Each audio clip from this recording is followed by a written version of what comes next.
दोस्तों, stock market ताज़ा news channel में आप सभी का स्वागत है। तो गाइस देखिए, आज मैं जो भी वीडियो बना रहा हूँ ये वीडियो बहुत ही इंपॉर्टेंट रहने वाली है। आपको बढ़िया नॉलेज मिलेगी, आप खुद ब खुद वीडियो को लाइक करके जाओगे। तो गाइस सबसे पहले मैं आपको बात बता दूं, बहुत से लोगों के माइंड में डाउट चल रहा है IRFC, आईकॉन और RBNL भी PSU स्टॉक है, IRCTC भी PSU स्टॉक है, तो ये तीनों क्यों नहीं भाग रहे और IRCTC क्यों भाग रहा है। तो गाइस देखिए, आपको पूरी डिटेल में डाटा दिखाया जाएगा, तब आपको जो भी मैं बताऊंगा कि रीज़न क्या है।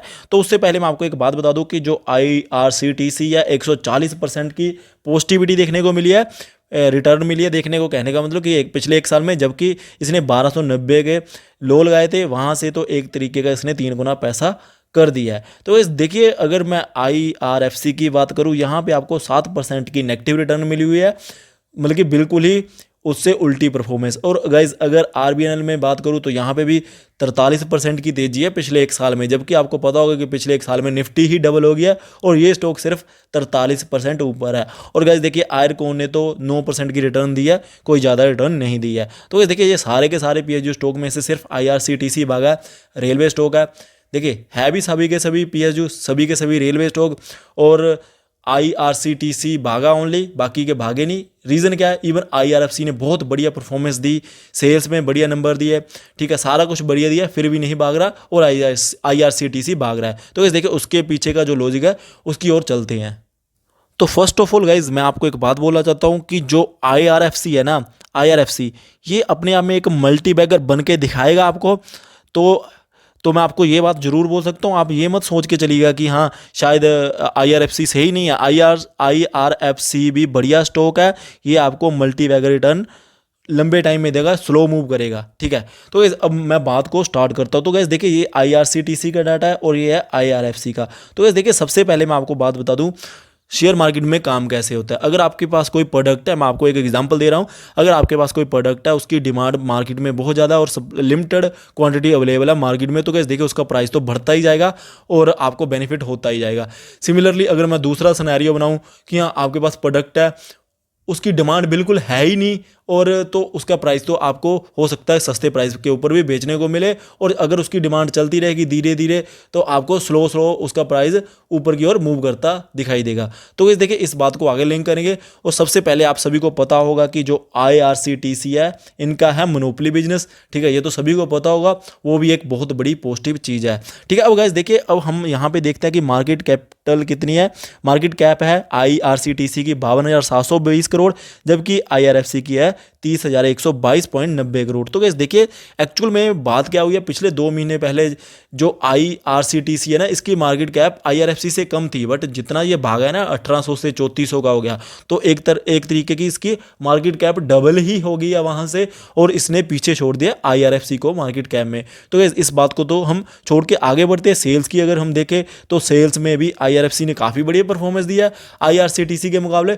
फिर भी दिक्कत कहाँ पे है वो मैं आपको दिखा देता हूँ। अब गाइस देखिए, यहाँ पे आप एक टर्म देख रहे होंगे, शेयर्स इन फ्लोट, ठीक है गाइस। इसका मतलब क्या होता है, इसका मतलब होता है कि ट्रेडेबल स्टॉक्स इन शेयर मार्केट। तो ये देखिए, जितने ट्रेडेबल स्टॉक्स है, मतलब कि अवेलेबल स्टॉक्स है, टोटल ये लगा के चलिए इन शेयर मार्केट, ठीक है, मार्केट में जितने शेयर्स हैं, ठीक है, तो उसको लगा के चलिए, वो होते हैं शेयर्स इन फ्लोट। अब गाइस देखिए, यहाँ पे जो शेयर्स इन फ्लोट है ना IRCTC के, ये 5.28 करोड़, जबकि IRFC के ये शेयर्स है 182.96 करोड़, कहने का मतलब कि 183 करोड़। तो इस देखिए, अब गवर्नमेंट को भी ये बात समझ में आ चुकी थी कि हाँ भाई IRCTC शेयर के प्रति बहुत से लोग पॉजिटिव है। अब गाइस देखिए, अब ये 3400 का शेयर हो गया।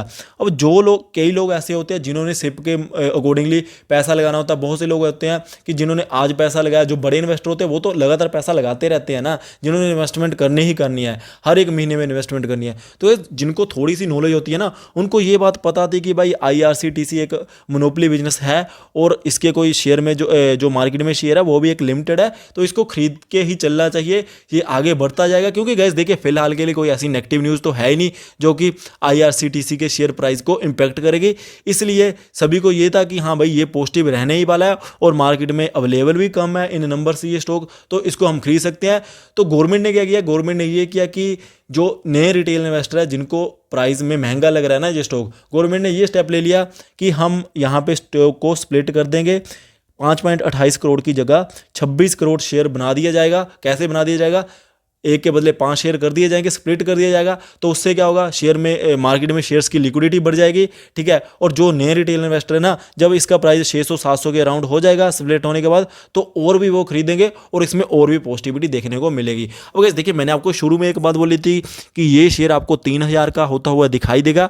जब ये 1900 का था तो 3000 का भी हुआ, उसके बाद मैंने आपको बोला कि 3300 का होगा, तो गाइस देखिए 3300 का भी हो गया उससे नेक्स्ट ही दिन। अब गाइस मैंने आपको एक और बात बोल दिया कि स्प्लिट होने के बाद बहुत जल्दी आपको 1000 के लेवल भी ये शेयर दिखाएगा। कहने का मतलब कि आपको 5000 के लेवल इस शेयर ने दिखाने हैं, जो कि स्प्लिट होने के बाद 1000 का लेवल, ठीक है। अब ये नहीं है कि हाँ स्प्लिट होने से पहले ही 5000 का हो जाएगा।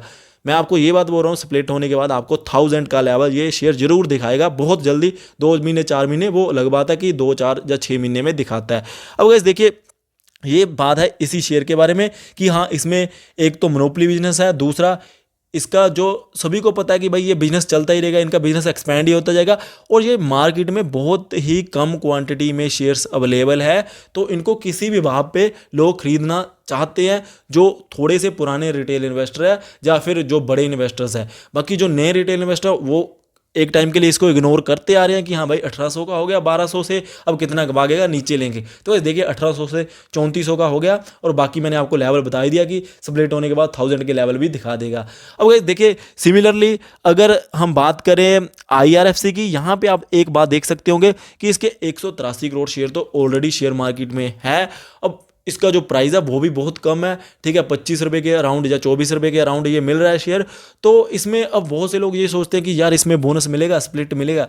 तो क्या, सबसे पहले एक बात सुनिए, स्प्लिट या बोनस लेके आने का जो मेन मोटिव रहता है ना, वो मोटिव यही रहता है कि लिक्विडिटी बढ़ाई जाए शेयर्स की, सो दैट की सस्ती वैल्यू पे लगे और जो नए रिटेल इन्वेस्टर है वो अट्रैक्ट हों शेयर प्राइस की अकॉर्डिंगली, शेयर के प्रति। तो कैसे देखिए, अब यहाँ पे ऑलरेडी 183 करोड़ शेयर मार्केट में है, तो अब मुझे नहीं लगता कि यहाँ पे शेयर्स में और लिक्विडिटी चाहिए। इवन इसकी तो पहले से इसका मार्केट फ्लोट है, वो शेयर फ्लोट है वो बहुत ज़्यादा है। शेयर फ्लोट ज़्यादा होने के कारण ही तो ये स्लो मूव कर रहा है, ठीक है। तो गाइस मैं आपको ये बात बोल सकता हूँ कि इसमें आप ये मत सोचिए कि हाँ आपको 1:1 की रेशो में बोनस मिल जाए या स्प्लिट मिल जाए, उससे पॉजिटिविटी रहेगी। तो गाइस देखिए, ये तो और भी ज़्यादा इसमें लिक्विडिटी बढ़ जाएगी फिर, ठीक है। तो मैं आपको ये बात बोल सकता हूँ कि गवर्नमेंट अगर ऐसा कोई स्टेप लेती है या फिर कंपनी के जो भी डिसीजन मेकर होते हैं वो स्टेप तभी लेते हैं जब उनको लगे कि हाँ भाई ये स्टेप पॉजिटिविटी में काम कर सकता है। बट गाइस देखिए, इनका ऑलरेडी काफ़ी ज़्यादा फ्लोट है मार्केट में। अगर किसी को लग रहा है कि एक के बदले 5 शेयर मिल जाए स्प्लिट में या बोनस में, तो गाइस देखिए इसके जो शेयर्स मार्केट में 183 करोड़ अवेलेबल है ना, तो ये 900 करोड़ के आसपास हो जाएंगे। तो इस पहले से वो शेयर इतने ज़्यादा लिक्विडिटी है उनकी, तो और ज़्यादा लिक्विडिटी बढ़ा के गवर्नमेंट ने क्या करना है। तो मैं आपको ये बात बोल सकता हूँ कि लॉन्ग टर्म में आपको ये शेयर पैसा बना के देगा, बट हाँ हमने ये नहीं समझ के चलना कि हाँ शायद ये शेयर IRCTC के मुकाबले बिल्कुल ही उतना बढ़िया नहीं है। तो गाइस देखिए, ये शेयर अपनी जगह बहुत बढ़िया, इनकी जो परफॉर्मेंस है बहुत बढ़िया परफॉर्मेंस देते आ रहे हैं। अब इसको क्या है, इसको ना एक बढ़िया सी जो ऐसी न्यूज़ की, पॉजिटिव न्यूज़ की ज़रूरत है, जिसके ऐसा कोई स्टेप गवर्नमेंट इसके लिए भी लेगी, कोई ऐसी डिसीजन लेगी या कोई इनको ऐसा कोई बिजनेस में कोई ऐसा मिल जाएगा, बिजनेस मिल जाएगा, या फिर कोई इनका ऐसा प्रोजेक्ट लगेगा ना जिसके चलते हुए ये शेयर आपको भागता हुआ दिखाई देगा। अब उसके लिए हमें थोड़ा सा वेट करना पड़ेगा। मैंने आपको पहले भी बात बोली है, जब से मैं आपको कवर करता रहा हूँ कि IRFC को आपने टाइम देना है, ठीक है। 5 साल, 10 साल या 15 साल, जितने भी आप अपने अकॉर्डिंगली दे सकते हो। जितना इसको ज़्यादा टाइम दोगे उतना ही आपका ज़्यादा पैसा बनता हुआ दिखाई देगा। अब गाइस देखिए, IRCTC में मैं आपको लगातार बोलता आ रहा था कि हाँ इसको खरीद के चलना, उसके पीछे का जो लॉजिक था वो मैंने आपको बता ही दिया है। क्योंकि ये शेयर ऐसा है, एक तो मोनोपोली बिजनेस है और ऊपर से इसका जो शेयर्स इन फ्लोट है वो ज़्यादा नहीं थे, जिसके चलते हुए गवर्नमेंट को लगा कि हाँ ये शेयर्स और बढ़ाए जाएँ, क्योंकि जो नए रिटेल इन्वेस्टर है वो इसको खरीदना चाहते हैं। तो इसका शेयर और भी शेयर्स जब लिक्विडिटी ज़्यादा होगी तो और भी नए रिटेल इन्वेस्टर खरीदेंगे, तो इसमें और पॉजिटिविटी आएगी। वो स्टेप तो गवर्नमेंट ने इसीलिए लिया। अब गाइस देखिए, IRFC में कोई ऐसा स्टेप या गवर्नमेंट कोई ऐसी पॉजिटिविटी डालने की कोशिश जरूर करेगी, वो मैं आपको बता ही रहा हूं। आने वाले 3 साल के अंदर अंदर इसका आपको पता है कि अभी तो 2.5 साल ही रह गया, ऑफर फॉर सेल भी आना ही है, वो सभी को पता है, क्योंकि वो एक सेबी की जरूरत है। सेबी ने एक रूल बना रखा है जिसके चलते हुए ऑफर फॉर सेल आना ही होता है, ठीक है। तो गाइस उससे पहले गवर्नमेंट इस पर्टिकुलर शेयर में पॉजिटिविटी डालने की कोशिश करेगी। तो गाइज आपने इसको भी, अगर आप ये पूछना चाहते हो कि इनमें से कौन सा शेयर लेना चाहिए, तो गाइज मैं तो आपको ये बात बोलना चाहता हूँ कि दोनों के दोनों शेयर लेके चलने हैं आपने, ठीक है। दोनों के दोनों शेयर क्यों लेके चलने हैं, ये अपनी जगह पे एक अलग इसकी स्ट्रेंथ है और IRFC की एक अलग स्ट्रेंथ है। ये आपको IRFC मल्टी बैगर बनता हुआ जरूर दिखाई देगा, ये मैं आपको डेफिनेटली बोल सकता हूं। अब गाइस देखिए यहाँ पे मैं आपको, अगर आप मेरी राय लेना चाहते हो तब मैं आपको बोल रहा हूँ कि दोनों के दोनों स्टॉक लेके चलिए। अब बहुत से लोग ऐसे होते हैं जिनको ये स्टॉक बिल्कुल पसंद नहीं है, तो गाइस ना लीजिए, वो आपकी खुद की राय है। मैं यहाँ पे आपको ये नहीं बोलना चाहता हूँ कि हाँ मेरे कहने पे ले लीजिए, आपकी खुद की रिसर्च होनी चाहिए, आपकी खुद की समझ होनी चाहिए कि हाँ मैं लेना चाहता हूँ या नहीं लेना चाहता हूँ। क्योंकि अगर आपको लगता है कि भाई 5-6 साल में मुझे कोई पैनिक नहीं होगा तो आप लेके चलिए। अब गाइस देखिए, ना ही मैं यहाँ पे आपको ये बोल रहा हूँ कि हाँ IRCTC ले लीजिए, क्योंकि डिसीजन आपकी होनी चाहिए। मैं आपको जस्ट थोड़ी सी यहाँ पे इन्फॉर्मेशन प्रोवाइड करना चाहता था, वो मैंने आपको प्रोवाइड कर दिया।